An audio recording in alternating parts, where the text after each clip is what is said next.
여러분 안녕하세요. 모두 동산의 동산지기 모모동 심원장입니다.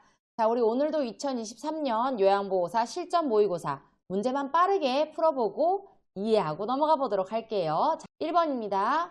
어르신께서는 편하고 새로운 방법이 아닌 자신에게 익숙한 방법을 고수한다. 이러한 노인의 심리적인 경향으로 옳은 것은 1. 조심성 증가, 2. 의존성 증가, 3. 경직성 증가, 4. 내향성 증가, 5. 우울증 경향의 증가. 정답은요? 네, 정답은 3번 경직성 증가 되겠습니다. 어르신들이 편하고 새로운 방법이 아닌 익숙한 방법을 고수하시는 거예요. 어르신에게는 편하지만 새로운 방법을 좋아하지 않으신다는 거죠. 자신에게 익숙한 습관이나 태도나 방법을 고수하는 거, 새로운 변화를 싫어하는 거. 그렇기 때문에 어떤 일이 생겨요? 새로운 방식으로 어떤 일을 처리하는데 항상 저항하게 된다, 거부하게 된다라는 점 여러분들이 기억하시면 좋겠습니다. 자주 시험에 나오는 문제죠. 자, 2번입니다.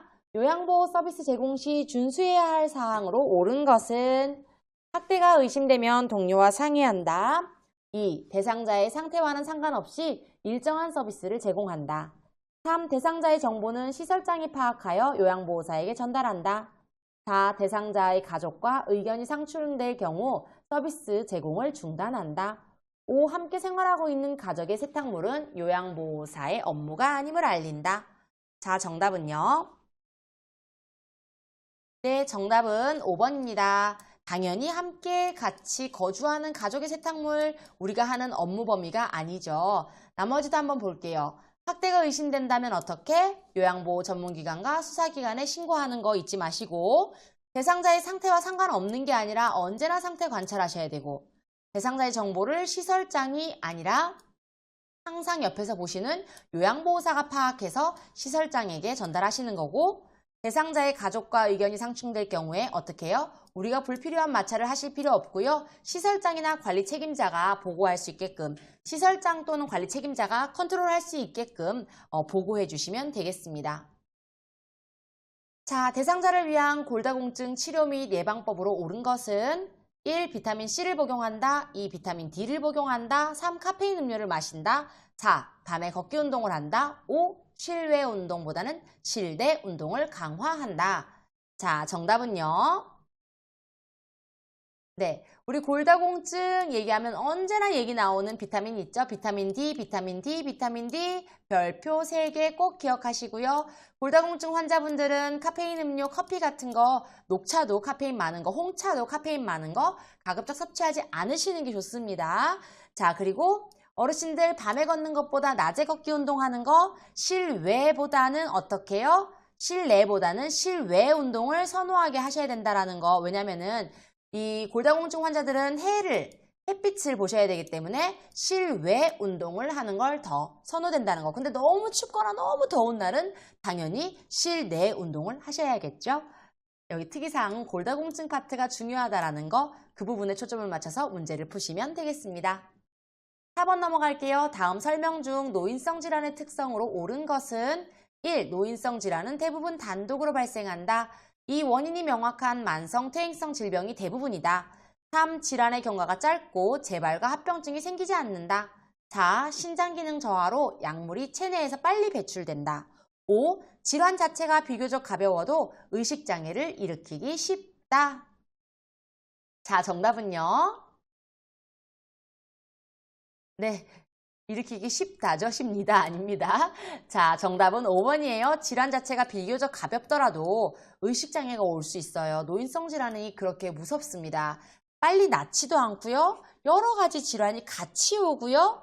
자, 그래서 볼게요. 대부분 단독 아니죠. 다른 질병을 동반하죠. 원인이 명확하지 않아요. 불명은 왜 그런지를 몰라요. 왜냐하면 만성 퇴행성 질병이 대부분이기 때문에 그렇죠. 질환의 경과가 짧지 않죠. 길어요. 언제 끝날지 모르고 끝나지 않을 수도 있어요. 재발, 빈번하죠. 합병증이 생기지 않는 게 아니라 합병증이 생기기 쉽죠. 신장 기능이 저하돼서 약물이 빠르게 배출 안 되죠. 굉장히 느리게 계속 축적돼 있을 가능성이 높습니다. 질환 자체가 가벼워도 조심해야 되는 그런 이유죠. 5번 넘어갈게요. 가루약 복용 시 돕기 방법으로 옳은 것은 1. 손가락을 사용하여 가루약을 물에 녹인다. 2. 바늘을 제거한 주사기를 사용하여 주입한다. 3. 위장관에 흡수가 잘 되도록 물은 먹지 않는다. 4. 기침을 심하게 하거나 구토하면 다시 투약한다. 5. 물을 먼저 먹게 한 후 가루약을 입에 넣어준다. 정답은요? 네, 정답은 2번입니다.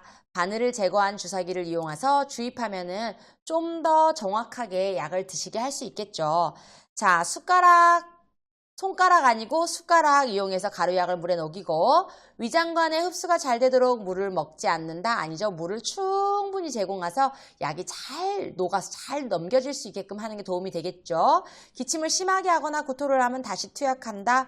이럴 경우는 보통 특이한 상황이기 때문에 언제나 우리 의료진이나 시설장에게 보고하시는 게 중요하겠죠. 물을 먼저 먹게 한 후 가루약을 입에 넣어준다. 가루약을 먹인 후 물을 마시게 하는 게 더 바람직하다고 할 수 있겠습니다. 자, 우리 바늘을 제거한 주사기를 이용하여 주입한다는요. 혹시나 가루약 복용 시 어르신이 삼키기 어려워하시거나 이 약이 너무 적을 경우에 바늘을 제거한 주사기를 사용해서 가루약과 물을 녹인 부분을 드시게 하면 좋기 때문에 그 부분 생략하고 정답이 나와 있다는 점도 여러분들 이해해 주시기 바랍니다.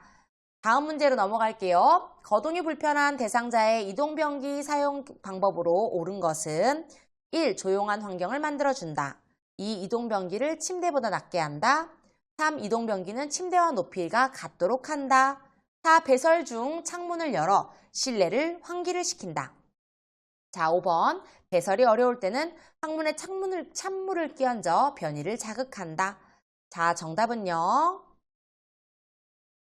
네, 이동변기 사용 방법, 사용 돕기 방법에 대한 얘기로 정답은 3번이에요.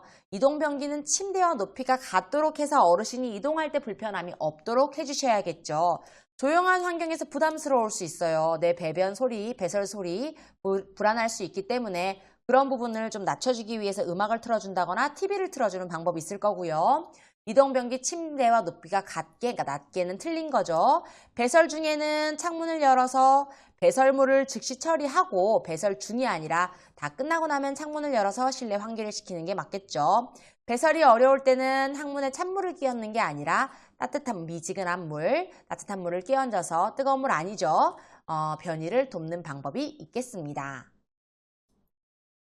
자, 7번 의치 관리를 위한 요양보호사의 돕기 방법으로 옳은 것은 1. 칫솔에 치약을 묻혀 의치를 닦는다. 2. 의치를 삽입한 후 구강세정제로 입을 헹군다. 3. 변형을 막기 위해 찬물이 담긴 용기에 보관한다.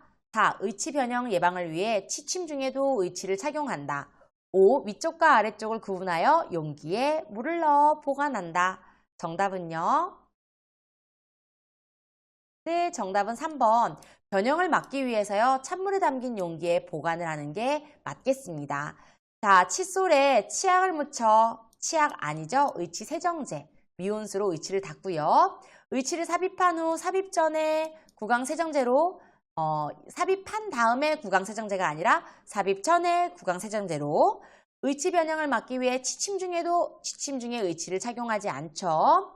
위쪽과 아래쪽 구분해서 용기에 따로 두 개를 맞추어서 용기에 같이 넣어서 보관하시면 되겠습니다.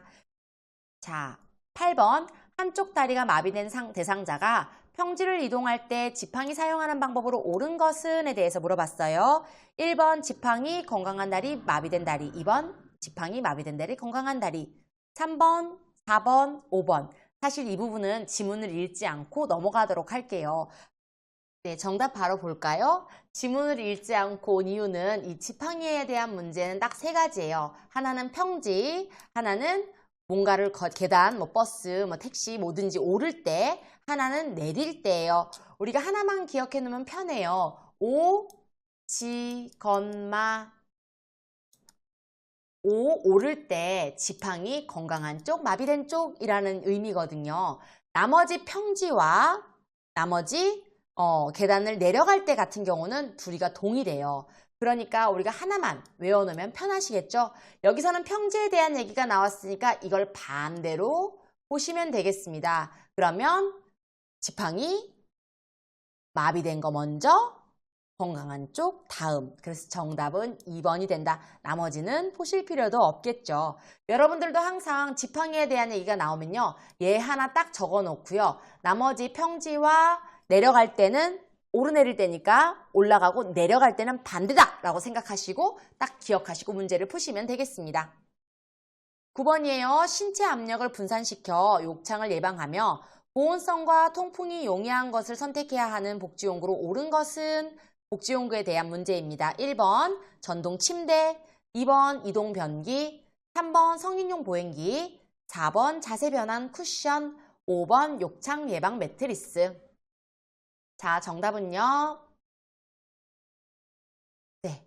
왠지 신체 압력 분산하니까 자세 변환 쿠션인 것 같기도 하고 실제로 자세 변환 쿠션도 필요로 하긴 하겠지만 여기서 묻고자 한 거는 욕창을 예방해서 특히나 보온성이나 통풍성을 용이한 것을 선택해야 되는 것을 물어보기 때문에 우리는 5번 욕창을 예방하는 매트리스, 이 매트리스 같은 경우는 신체에 대한 압력을 분산시키고 그리고 바람이 들어가는 것을 원활하게 해서 어르신들을 욕창 예방하기 위해서 사용된다. 이렇게 바람을 넣으면요. 매트리스가 살 올라갔다가 내려갔다가 자기가 알아서 적당한 압력을 주게 되거든요. 그래서 그런 부분에 대해서 여러분들이 같이 이 복지용구에 대해서 기억하시면 좋고요. 복지용구 얘기 나온 김에 복지용구는 본인 부담금을 몇 %를 내나요? 네, 복지용구도 재가급여에 들어가기 때문에 일반을 기준으로 했을 때 15% 본인 부담금 낸다는 것도 같이 기억하시기 바랍니다. 자, 마지막 10번 문제예요. 출혈이 있는 대상자의 응급처치로 옳은 것은 1. 119가 올 때까지 기다린다. 2. 멸균거지를 이용하여 직접 압박한다. 3. 맨손으로 직접 출혈 지점을 압박한다. 4. 붕대는 풀리지 않도록 꽉 조여 감는다. 5. 출혈 부위를 심장보다 낮게 위치한다. 자, 정답은요? 정답은 2번 멸균 거지를 이용해서 직접 압박해서 출혈 있는 부위에 압박을 줌으로 인해서 더 이상 피가 나는 것을 방지하게 해주셔야겠죠. 자, 119가 올 때까지 기다리는 게 아니라 우리가 응급처치를 해야 되고요. 맨손 아니라 멸균 거지 활용해야 되고요. 붕대 풀리지 않도록 꽉 조여 너무 꽉 조일 경우에 오히려 혈액순환을 방해할 수가 있으니까 조심하셔야 되고요. 출혈 부위를 심장보다 낮게가 아니라 출혈 부위는 언제나 심장보다 높게 위치하게 하셔야 됩니다. 자, 그래서 우리 여러분들 여기까지 문제 한번 쭉 풀어봤어요. 우리 모두 동산 식구들의 합격을 모두 기원합니다. 화이팅해서 공부하시고요. 이상 모두 동산의 동산지기 모모동 심원장이었습니다. 감사합니다.